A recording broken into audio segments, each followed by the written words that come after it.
Hello and welcome to Take This TV, the television book club podcast where each week we watch an episode or two of our favorite shows and we talk about them with our friends in the fandom. Guess who that is? It's you! Oh my gosh, hello. I'm Carmen and I'm joined as always by the wonderful Kimberly Woods. Hello.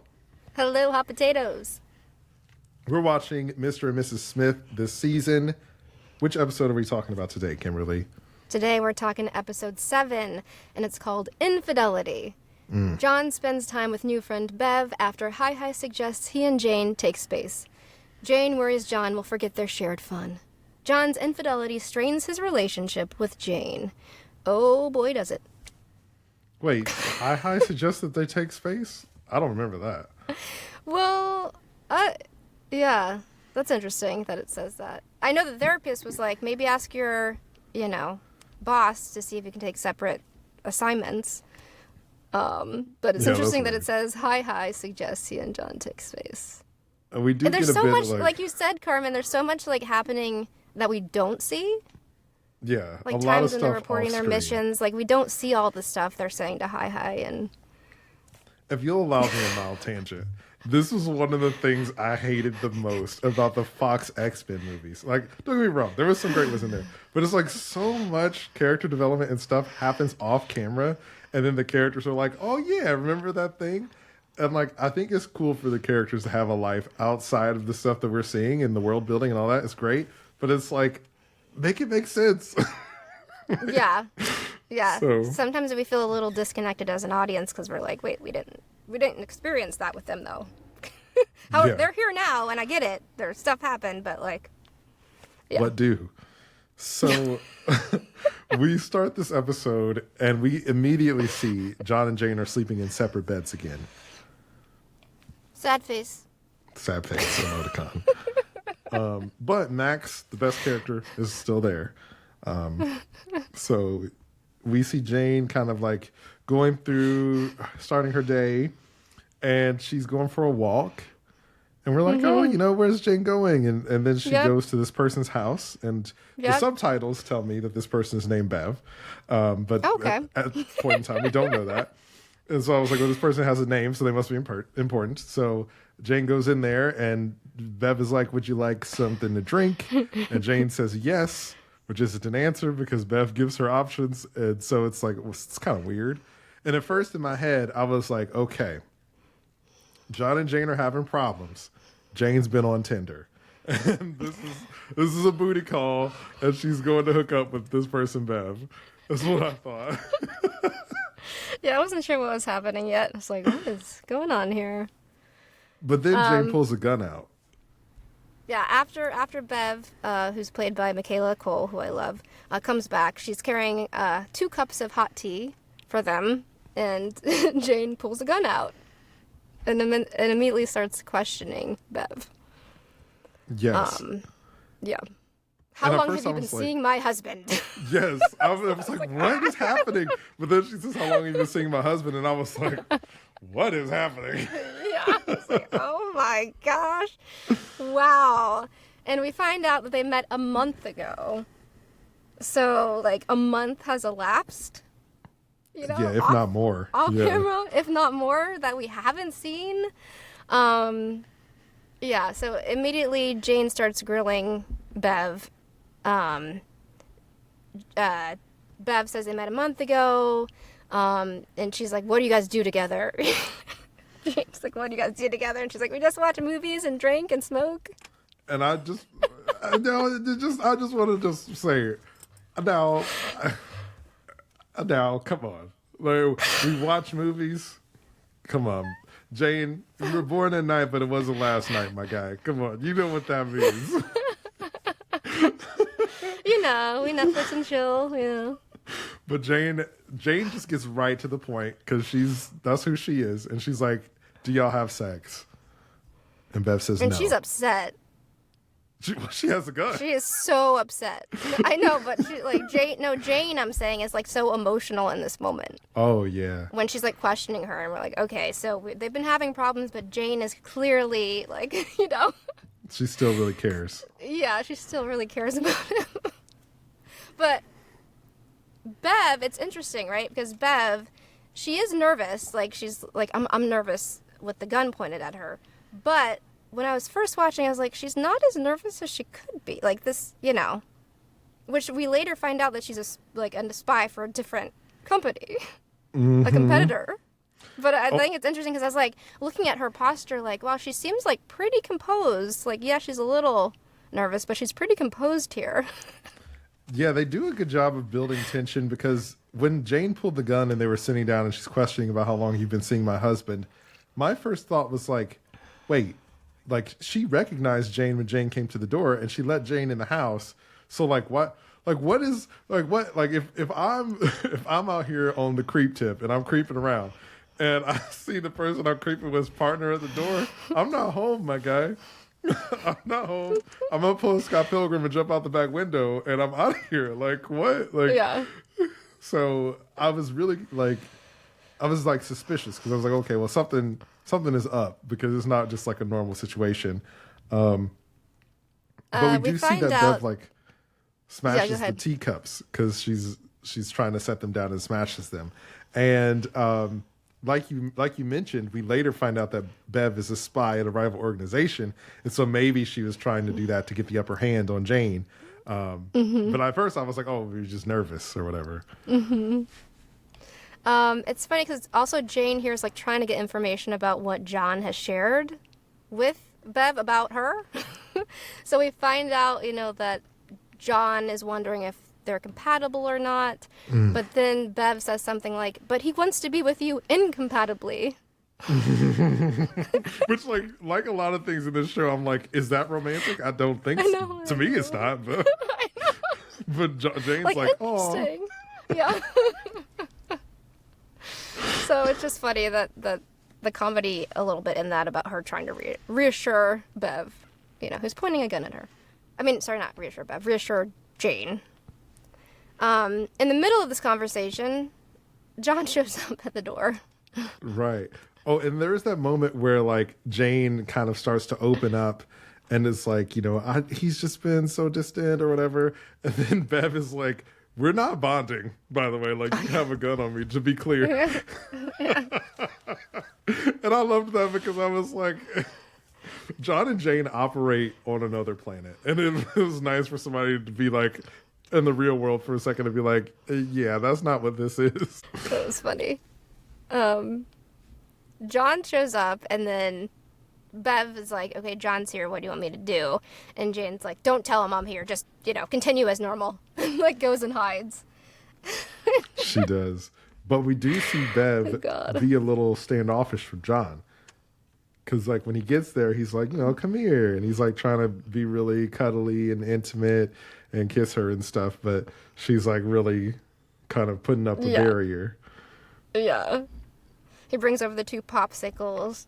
He's like, come here. It's like, oh my God, what is this going to be like if, Jane wasn't watching? Yeah, that was kind of awkward. I thought what it did was you think cool, about that? Like, flip on the dynamic of like, we've seen them be in a lot of situations where they're being hunted or they're in danger. But it was cool to see a moment where like Jane is the danger, Jane is the hunter in this particular situation, especially when they're on the couch together and John's being all relaxed, but we can see that Bev is really nervous about what's going to happen next.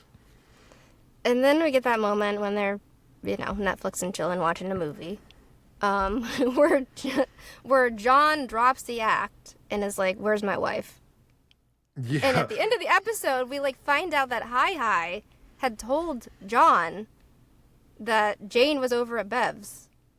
And that HiHi also told Jane that John was with Bev. Yeah. And that John hadn't finished his mission because Bev had been his mission for a whole month. Mm-hmm. And so we don't know, well, I think we do know that, John was supposed to assassinate Bev. Yeah. And Jane was like, that doesn't take you a month to do that. Like, why you essentially once the jig is up and John's like, "Where's my wife?" Then Bev starts to fight both John and Jane, and she nearly kills John, and escapes out of the house. But as they're sort of in pursuit of Bev, because Jane cuts the cord off of John's neck and saves him, Jane mentions that she feels like John has been having an emotional affair. Mm-hmm. What did you think about that? Yeah, I could feel that. I mean, he's been over there opening up to this person that he's supposed to be killing and telling them all about their life. I mean, he's told, like Bev knows he's a spy. Bev knows all about Jane. Like, he's been sharing so much. So it really does feel like he was emotionally cheating. The worst spy ever. Yeah, like, why are you telling her all these, another spy? You know she's another spy. It reminded me of, like, how people, like, one of my friends pointed out that James Bond is the worst spy. Because he's supposed to be a secret agent, but he goes around telling everybody his name. And he's, like, kind of infamous at this point because people know who he is. And it's like, you're supposed to be a secret agent. And so John is very much taking notes from that book of, like, he is very bad at keeping secrets, and he's not taking the job very seriously. Yeah, and it's really costing them. He's very much putting his emotions before his work. Mm-hmm. And we also find out that, like, he's told them details about their missions because when they're going and trying to find her, because he had placed a tracker on Bev, it leads them to their first mission at the restaurant where they're watching the lady who's supposed to be getting a package. And Jane's like, how did she know about this place? And also, like, not only was it their first mission, it was technically kind of their first date. It was. So it's like, ooh. John's messing up all over the place. Oh, there is one point before that when they're in the bodega, because John has the tracker, but his phone dies.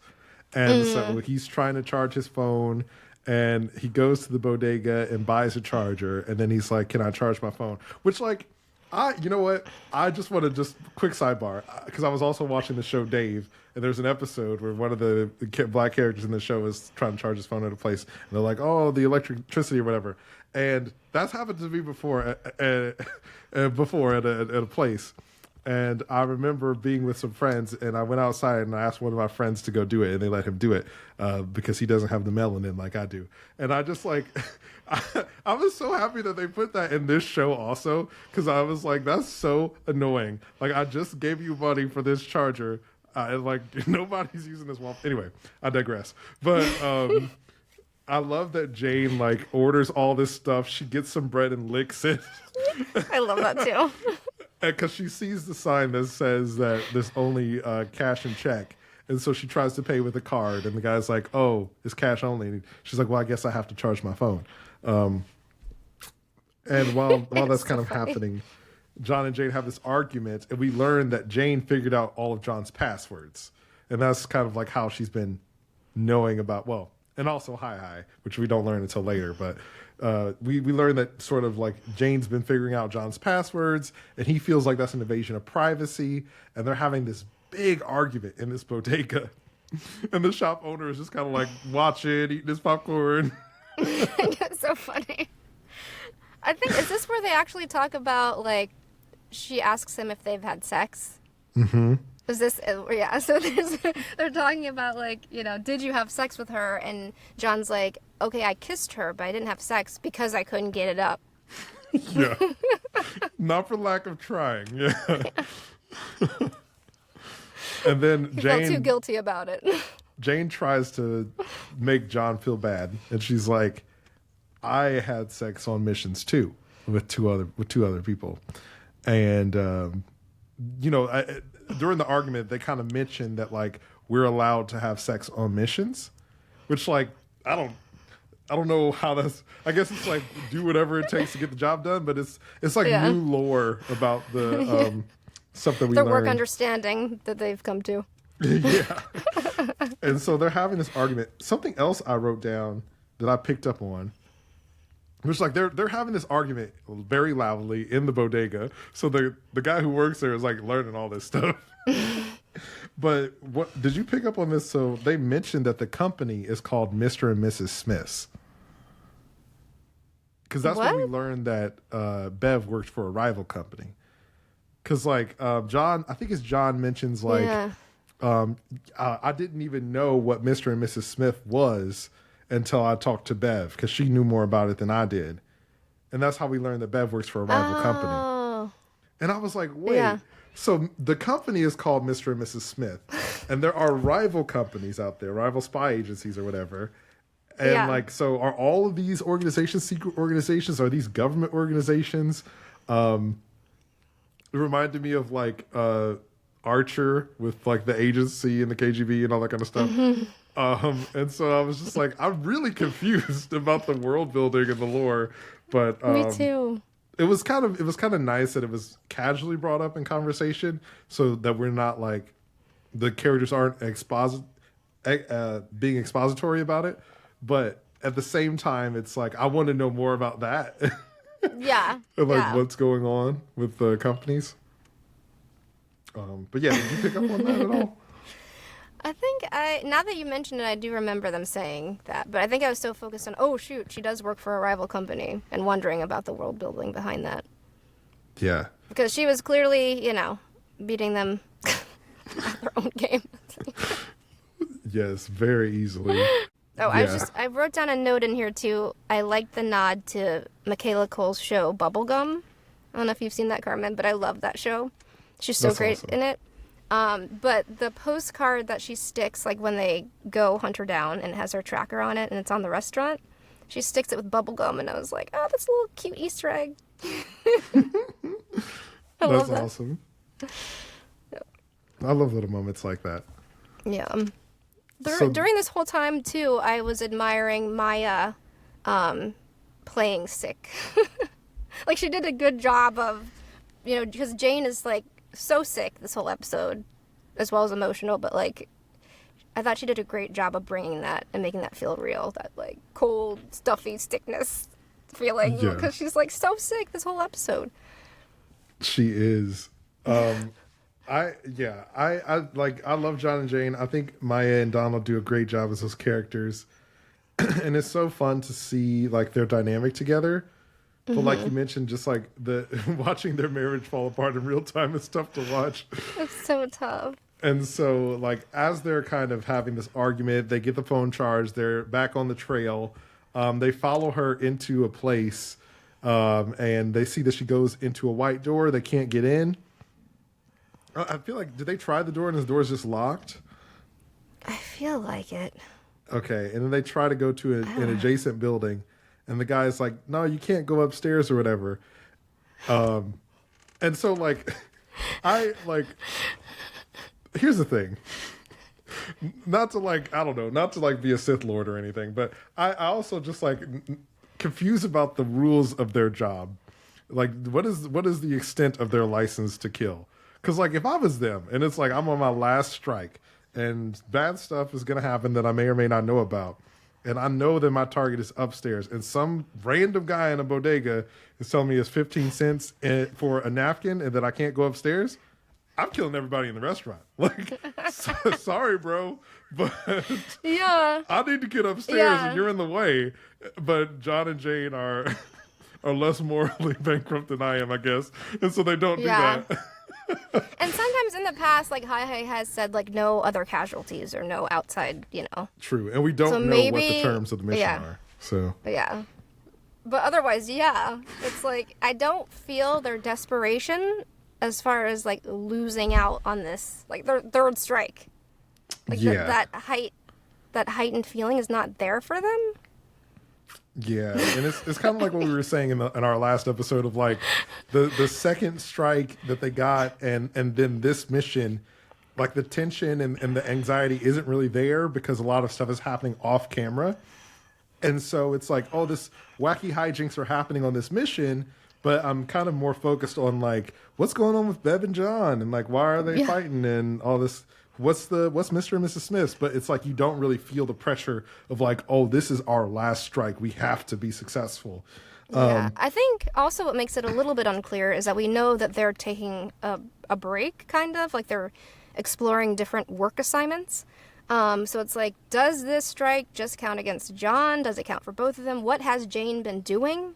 Like, has she had her own missions? It's like we haven't gotten a taste of that really. It is unclear. And also from what we learned from John 2 and Jane 2 previously is that like couples can't break up.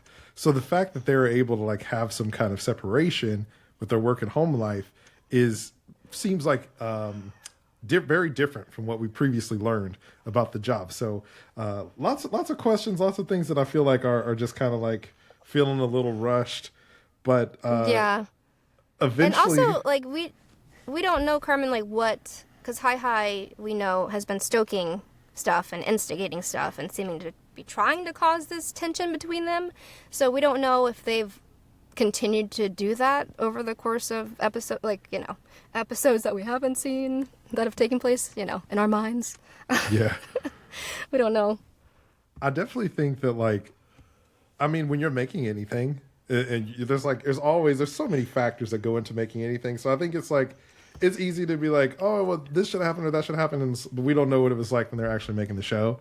And it's like there's just always stuff that's going to have to get cut and all that, especially when a big project like this. But I do think that there's just some things that like for the lore and like the overall plot just don't really line up and make you feel kind of wanting. But for this particular mission, they do find that Bev is on the move again. And like you mentioned before, they go to the restaurant where they had their first date.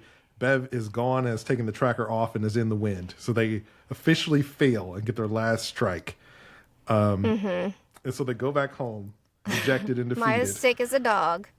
So sick. And he's like, let me make you some soup. And she's like, no, our neighbor made me some. And goes upstairs and is like sick in bed.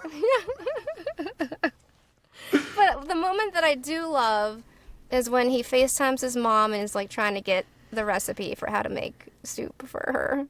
It's really sweet. It was really sweet.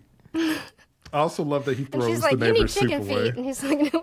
Yeah. She wants him to have like chicken feet in it. And she's like, I wouldn't want it without that. But then she's like, okay, well, do you have cayenne pepper? Like, that's always nice. But it's just I really love that moment.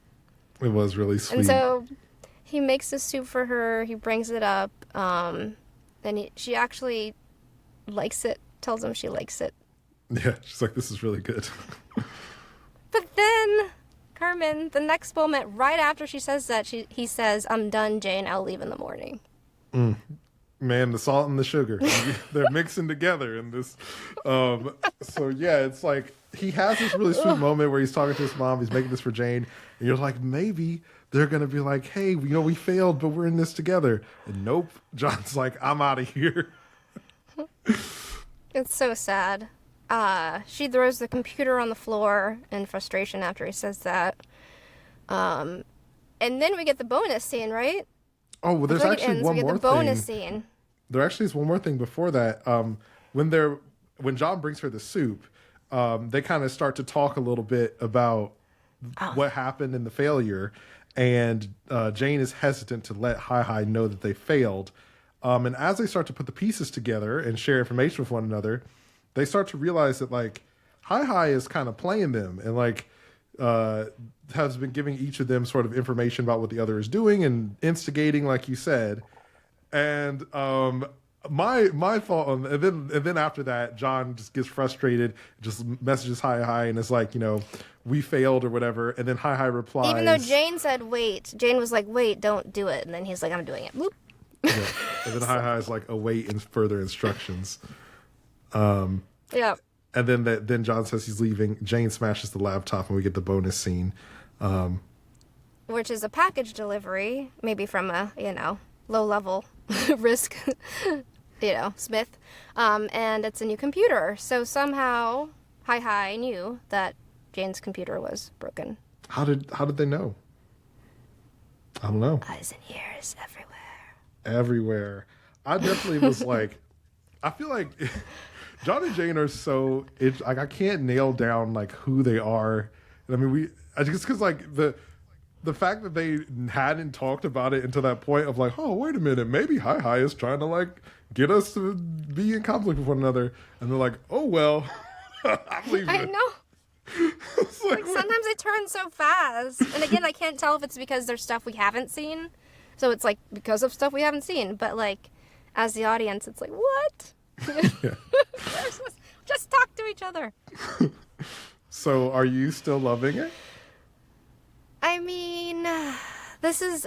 I want them to get better, Carmen. I want the relationship to be better. So it's very... It's not as fun for me watching them when they're not having fun themselves. Yeah. So I hope it gets better. I hope they can patch things up because we only have one more episode to go. There's only one left. Are you looking forward to it, Carmen? I think the show's kind of lost me a bit. Yeah. I definitely think if I was watching this on my own, I probably would have fell off. But we'll see what happens in the next episode. So hopefully they could bring it back with with the finale. So we'll see. Yeah, we'll see. Well, thank you everybody for joining us. Don't forget to subscribe on Spotify, Apple Podcasts, or wherever you get your podcasts. Leave us a review. Tell us what you thought on social. We're at Take This TV on TikTok and Instagram.